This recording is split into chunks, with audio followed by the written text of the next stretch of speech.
Liquor has been a social elixir since, like, forever. You're watching this because maybe doing shots of the Jägermeister just isn't doing it for you any longer. Maybe college ended for you, or maybe you just got fired from Best Buy, or maybe you just want to show that new girl you're dating how sophisticated you are. So beyond Jaeger, what else is out there? Well, today I'm going to show you some drinks if you are looking to go basic to fancy with the Anise liquors.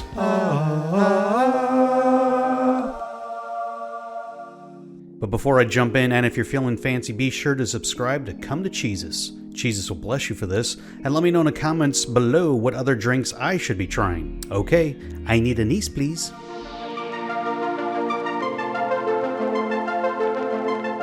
In 1918, Kurt Mass took over his father's vinegar production plant. Kurt was into spirits and booze, and instead of vinegar, he spent 10 years creating his own liquor. He eventually developed Jägermeister, which translated from German means huntmaster. The recipe hasn't changed to this day. It has 56 natural herbs and spices, featuring everything from ginger to cardamom to anise and licorice root. Jägermeister was intended to be used as a digestif, but it was also kept on hand for any other medical ailments that might arise. But let's be honest, Jaeger is all about the shots and Jaeger bombs.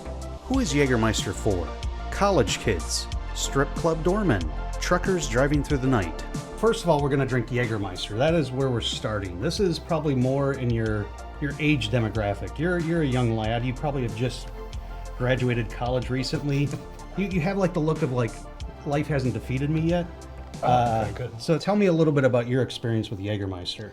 I had a few experiences with Jägermeister in college, just wild nights, you know? I woke up in someone's yard at one point, but then last year I edited a video on the history of Jägermeister, which I previously had no idea about. Yeah. And I gained a new respect for it on an actual flavor and cultural level.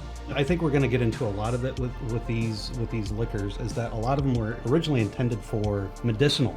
Yeah, medicinal, kind of life enhancing and lengthening. Yeah. And just cure all.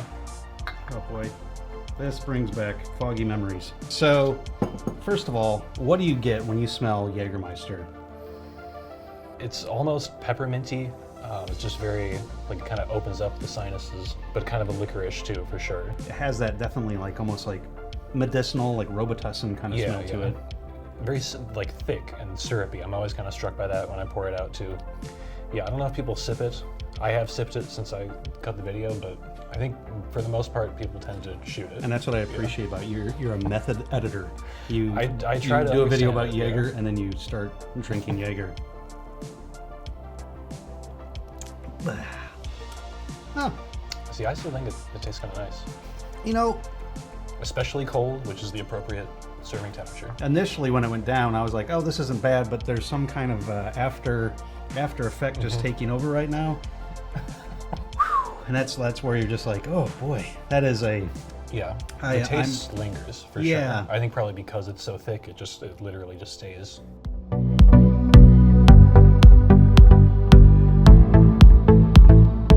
Sambuca comes to us from Italy and was created in 1851 by Luigi Manzi. Manzi was inspired by an old family recipe that blended local herbs, flowers, and spices like anise and elderflowers. In fact, the word Sambuca translated from Italian means elder tree. Sambuca can be served in a variety of ways. Neat, with ice or water. When adding water, the anise camphor will give Sambuca that Ouzo effect, turning that clear liquor into a cloudy delight. Who is Sambuca for? Elderly Italians who wear suspenders, bar managers, anyone who's ever owned a CD tree. So we're going to try a little bit of Sambuca just by itself, then we're going to kind of do what people are recommending. And this is not, I'm not going to be drinking in the proper glasses, so I'm sorry, Italy. I couldn't get glasses for all of it, so forgive me. So this is a little cleaner. Yeah, I get a much stronger licorice smell. Well, that's stronger. Yeah. So this is, I think, 40% alcohol. Okay. It's definitely viscous. It's clear. They would call some wines jammy, but it just means it's very concentrated, and I feel like that's how this smells. It's almost like a jelly belly. Yeah, I can't taste anything or smell anything other than the licorice right now. Let's see how it tastes. All right, cheers. Chin chin.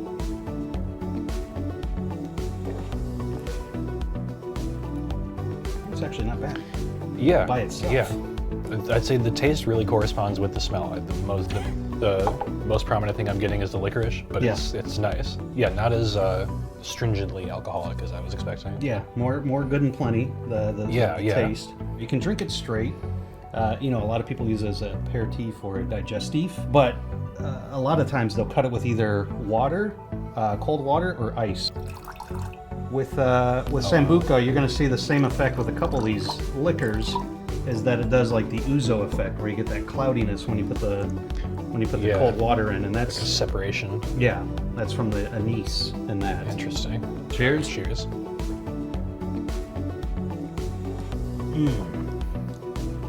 Okay. So smooth. That's nice, yeah. Very nice. So for me, I'm like, oh, a hot Italian night, in Capri, drinking one of these. This seems like a very nice, easy drink. Absolutely. It's very simple but sophisticated, I'd say.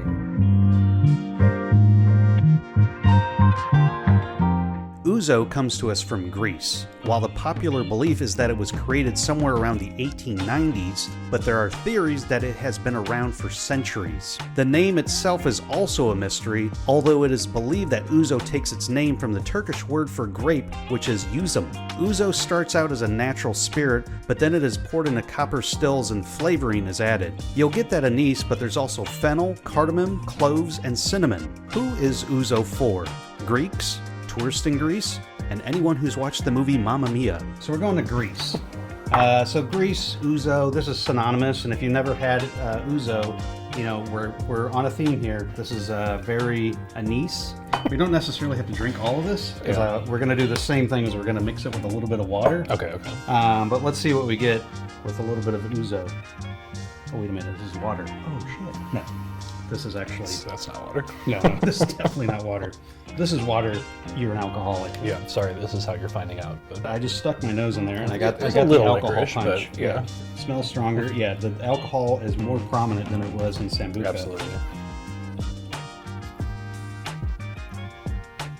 On the taste, though, milder, I would still say, than Sambuca. Yeah, I think so. And let's see what the alcohol... Similar flavors, but less intense. Less intense, but same alcohol content. Huh. Which it smells more alcoholic, but is the same. I'm sorry, Greece. Yeah, I might prefer Sambuca to Ouzo. So Ouzo is same thing as Sambuca, where it is you're going to put it with something like ice.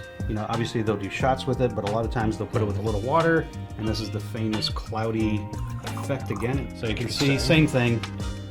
This looks like bad LA water. don't drink LA water.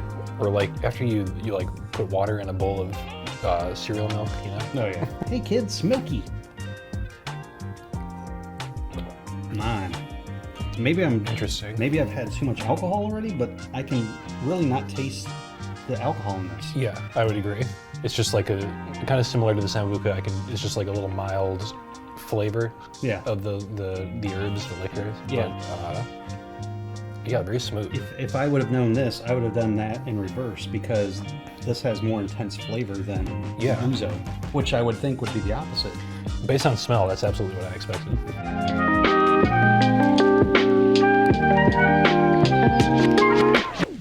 Amaro can go in many different directions, from sweet to earthy to bitter. Amaro comes to us from Italy and has a long history going as far back as Roman times. Medieval monks continue to make it, but in 1868, Salvatore Averna began producing it. By the 1900s, Amaro became a popular drink across Italy and beyond. Amaro is now a part of Italian culture and is used as a digestif. Fernet Branca was created in 1845 in Milan, Italy by Bernardino Branca. Like many of these drinks, Fernet was meant to be used medicinally and used during a cholera outbreak. While you can drink it straight, Fernet and Coca-Cola or Fernet con Coca is a popular way to drink it in Argentina. Who is this for? Bartenders, patrons of San Francisco dive bars, and Argentinians. So now we're going back to Italy, but we're going with Amaro. And Amaro is another herbal liquor, but Amaro's, and I know very little about Amaro, but they have a very wide spectrum of what they can be. Sweet, earthy, bitter, they can kind of range, so one Amaro is not going to cover everything. So when I was putting this together, this actually got recommended for Fernet Branca, but this is very popular in San Francisco for whatever reason. This is a very popular drink amongst bartenders, and in Argentina, this is also a very popular drink as well. Yeah, kind of almost like a coffee or a cola. Oof, man, I'm not really getting singeing my nose hairs, and I have plenty of them. Almost smells like tequila. Oh, good Lord, don't say that. I will throw up right now. It's like a flat cola. Almost like minty on my tongue. Yeah. Like kind of cooling. My breath is getting fresher, but I feel more depressed. I'm not sure if that's a symptom of the San Francisco drink. So the Argentinians love this with Coca-Cola. With a little Coke, how does this taste? Oh, this is a dangerous drink. Yeah, it's very tasty. I mean, if you like Coke. This can only improve it. Oh, let's try another Amaro. This is called Serene. Serene, okay. Yes. Like you're on a beach, and I don't know if I'm saying that right. Apologies to Italy. Maybe I could dub it in. Sirene, maybe? Sirene. Sirene. Sirene. It's not quite anise, but we're back on track with that kind of vibe of what it is. Yeah, the licorice has returned, I think. Just slightly. Oh, this is almost reminds me of like a root beer. Yeah, for sure. More specifically, those root beer barrel candies. And I believe it's women who are the producers of this liquor as well. Very tasty. Nice. Good job. Good job, ladies. Well done. Absinthe is brewed from the Artemisia absinthium plant, better known by its street name as grand wormwood. Wormwood contains a chemical called thujone, which can be toxic in high doses, but there's not enough thujone in absinthe to actually do that. Absinthe first became popular thanks to a French doctor, Pierre Ordinaire, and it's prepared by distilling neutral alcohol with a mixture of botanicals, the primary three being wormwood, fennel, and anise. Who is absinthe for? Struggling poets and painters? Anyone who likes the Smiths? Johnny Depp at 3 a.m. We're getting into the difficult part of the journey, and this is hardcore. This is 68% alcohol, so this is much stronger than what we've been drinking so far. If you know a little bit about absinthe, you know that it has a chemical called thujone. So thujone, if you take enough of it, makes you hallucinate. The thing absinthe has never had is enough thujone to make you hallucinate. So it's just because it's such a strong liquor that has made people go crazy, and it made someone like Van Gogh cut off his ear.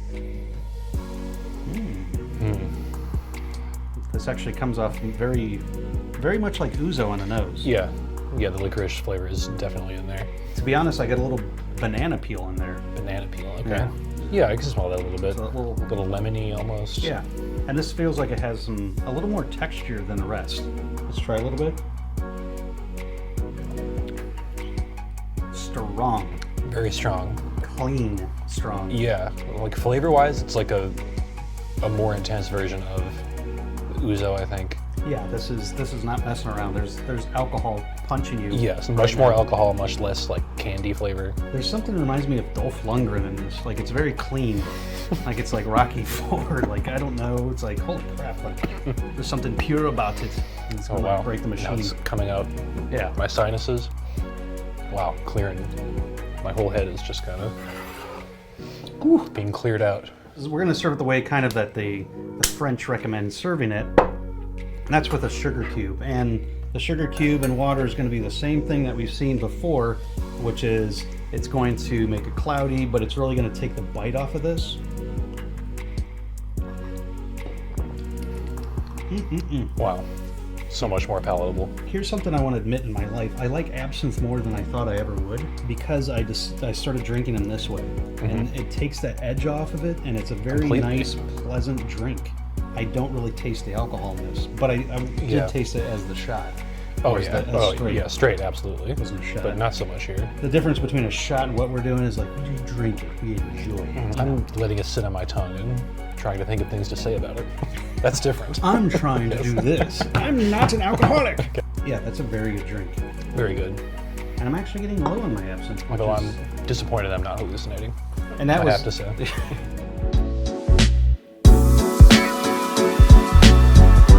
Chartreuse is a kaleidoscopic blend of herbs, roots, spices, flowers, and fruits that's steeped in spirits, then distilled, and then aged in oak barrels for a few years. It's a real witch's brew. Chartreuse gets its name from the Carthusian or Chartreuse order of monastic monks, which in turn is named for the region of France. The Carthusian monks took a vow of self-sufficiency, requiring them to survive using only the resources in their immediate surrounding area.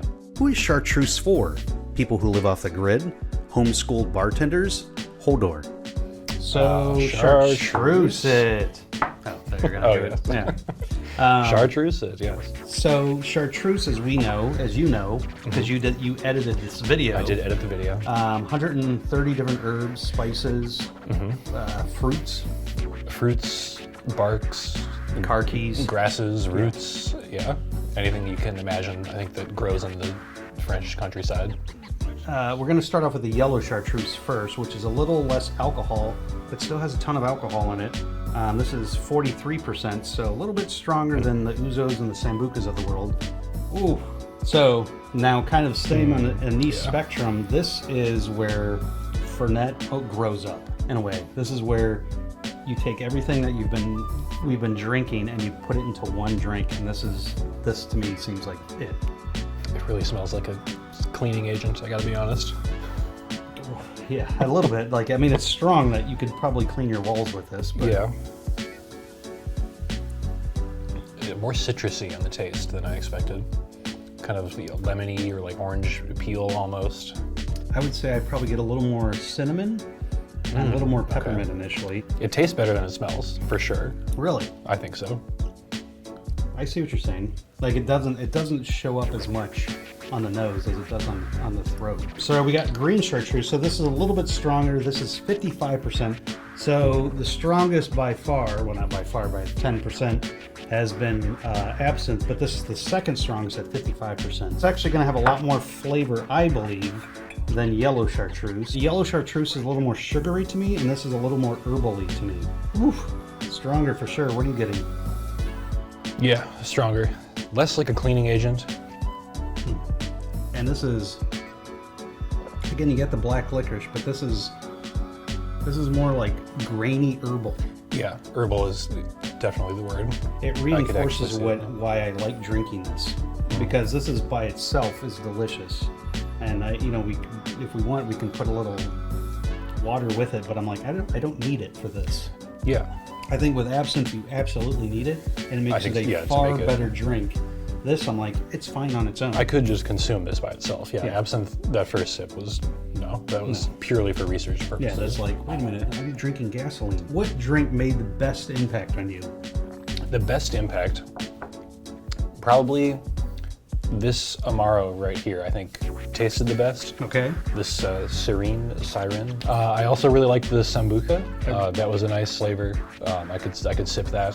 For being kind of in the order that it is, like, basic to fancy, if we're going with that, like, I'd probably flip the Ouzo, but I think the Sambuca was probably like punched above its weight. And I can't lie, I still like Jägermeister. For me, Jägermeister was like, oh, this wasn't as bad as I thought. No, it's bad. Yeah, it's really bad. It's really bad. And now you want to go punch someone. So. Right, but you can divert that energy into something productive instead. We don't have to have a message for this place. So what do you think? What's your favorite anise-flavored booze? Let me know in the comments below, and while you're at it, check out some of these other videos from Come to Cheesus.